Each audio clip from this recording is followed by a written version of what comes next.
मैं नाम लूंगा, मैं अडानी का नाम इसलिए लूंगा कि LIC में मेरा भी पैसा है, SBI का मैं भी कस्टमर हूँ। प्रधानमंत्री हर एक के बारे में बात करेंगे, 140 करोड़ जनता मेरे पीछे कैसा है ये बताएंगे, लेकिन अडानी का नाम नहीं लेंगे। वाह मोदी जी वाह, कहीं ऐसा ना हो जाए कि उस एक शख्स के चक्कर में 140 करोड़ जनता तुम्हारी हाथ से निकल जाए और आप लोग बस सड़क के ऊपर तालियां। हम तो फूल थे, तुमने हमें कांटा बना दिया और अब इसी कांटे से कहते हो कि चुभना छोड़ दे। नहीं छोड़ेंगे, हम लड़ेंगे, क्योंकि इस मुल्क के ऊपर जितना आपका इख्तियार है उतना इम्तियाज जलील का भी इख्तियार है। अगर आप हमारे साथ नाइंसाफी करेंगे तो हम खामोश नहीं बैठेंगे, हम लड़ेंगे। पता है कि आज फाइनेंस मिनिस्टर हमको इस बात का जवाब दे कि कैसा 38%, कौन सी ऐसी मिनिस्ट्री है जिसके अंदर 38% का बजट कम कर दिया गया है।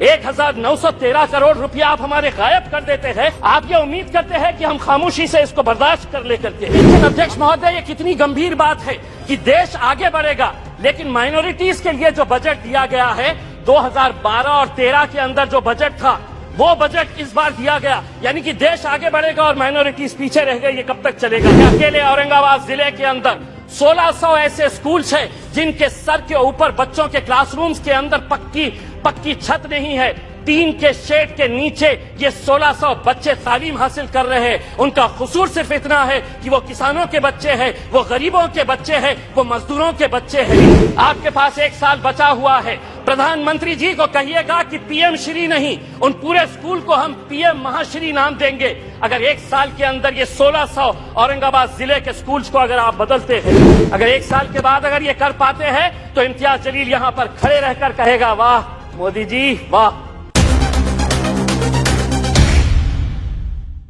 अध्यक्ष महोदय, 8 फरवरी यानी कि कल के दिन रिजर्व बैंक ऑफ इंडिया ने रेपो रेट 25 बेसिस पॉइंट से बढ़ा दिया है।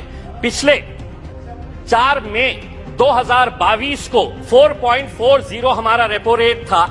8 महीने के अंदर 6 मरतबा रेपो रेट बढ़ाया गया है और अब ये रेपो रेट हो गया है 6.50। अब हो सकता है इनमें से कोई खड़े रहेगा और कहेगा कि RBI है, इसका हमारे से क्या लेना देना, बजट से क्या लेना देना। तो सुनिए गौर से, RBI जब रेपो रेट बढ़ाता है तो किसी ने 20 साल के लिए होम लोन लिया है, यानी कि 240 महीने के लिए लोन लिया है और रेपो रेट 2.25% से बढ़ गया है, तो 120 से 160 महीने का एडिशनल EMI उसको भरना पड़ता है। किसी ने 25 साल के लिए यानी कि 300 महीने के लिए लोन लिया है और अगर 2.25% से रेपो रेट बढ़ गया है तो उसे 199 महीने एडिशनल EMI देना पड़ता है।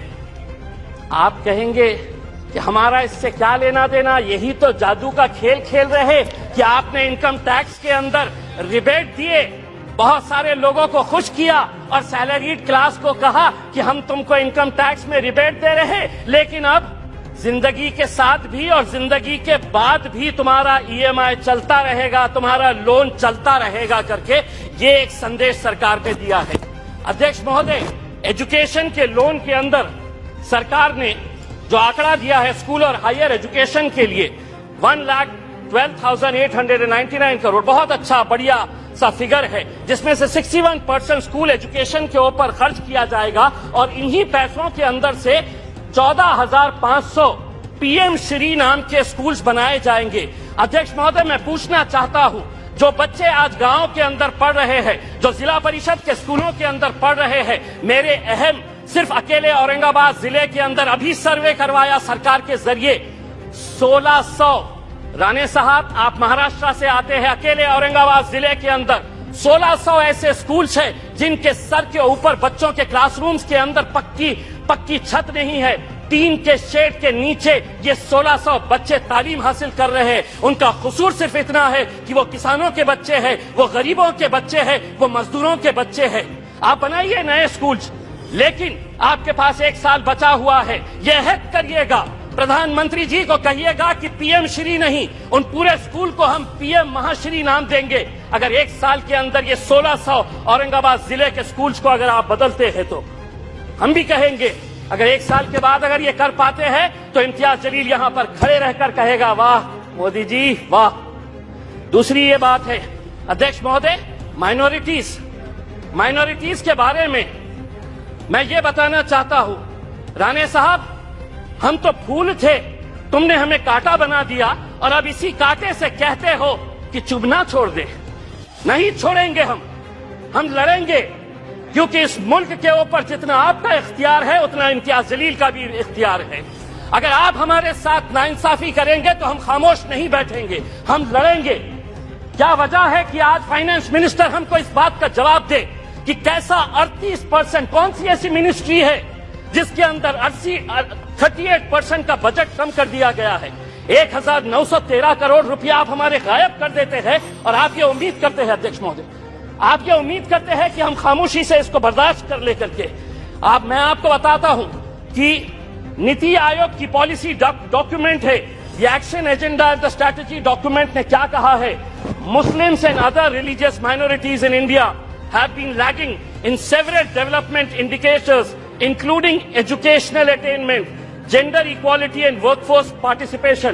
इसके बावजूद भी आप 38% हमारा बजट कम कर देते हैं। 2022-23 के अंदर आपका टोटल बजट जो था उसके अंदर माइनॉरिटीज के हिस्से में कितना आया, तो 0.12%। इस बार जो बजट आपने दिए हैं वो कितना हुआ है, बी अगर देखा जाए तो 0.07%। अध्यक्ष महोदय 2 मिनट।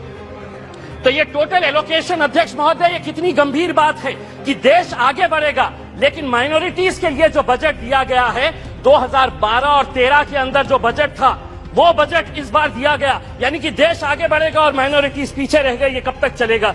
मेरी दूसरी बात ये है, अध्यक्ष महोदय, आम आदमी को प्लीज फाइंड अप नाउ। अध्यक्ष महोदय, एक minute, GDP, fiscal deficit, monetization, RE, BE, इससे कोई लेना देना नहीं है। इस देश के अंदर वो सम्मान के साथ कैसा जी सकता है, उसकी फिक्र बस उसे यही रहती है। हम वित्त मंत्री से इस बजट के अंदर ये उम्मीद कर रहे थे कि वो ईपीएस 95 के बुजुर्ग पेंशनर्स के बारे में बोलेंगे, वो किसानों की आय कैसी बढ़ाई जाएगी इसके बारे में जिक्र करेंगी। पूरे देश के अंदर कॉन्ट्रैक्ट, अध्यक्ष महोदय एक सेकंड, अध्यक्ष महोदय, पूरे देश के अंदर कॉन्ट्रैक्ट वर्कर्स जो थे उनके साथ कैसी नाइंसाफी हो रही। पार्लियामेंट के अंदर भी कॉन्ट्रैक्ट वर्कर्स लगाए जा रहे हैं, उनका पीएफ नहीं भरा जाता, उनका ईपीएफ नहीं भरा जाता, ईएसआईसी का पैसा नहीं भरा जाता है। मैं, अध्यक्ष महोदय, ये उम्मीद कर रहा था कि जाने से पहले इस देश को तंबाकू और शराब मुक्त करके जाएंगे। हम सराय होते आपको इसी बात के लिए, अध्यक्ष महोदय। और हाँ, मैं जाते जाते सिर्फ इतना कहना चाहूंगा, मैं नाम लूंगा, मैं अडानी का नाम इसलिए लूंगा कि एलआईसी में मेरा भी पैसा है, एसबीआई का मैं भी कस्टमर हूं। प्रधानमंत्री हर एक के बारे में बात करेंगे, 140 करोड़ जनता मेरे पीछे कैसा है ये बताएंगे, लेकिन अडानी का नाम नहीं लेंगे। कहीं ऐसा ना हो जाए कि उस एक शख्स के चक्कर में 140 करोड़ जनता तुम्हारी हाथ से निकल जाए और आप लोग बस सड़क के ऊपर तालियां। श्रीमती रिटी पदक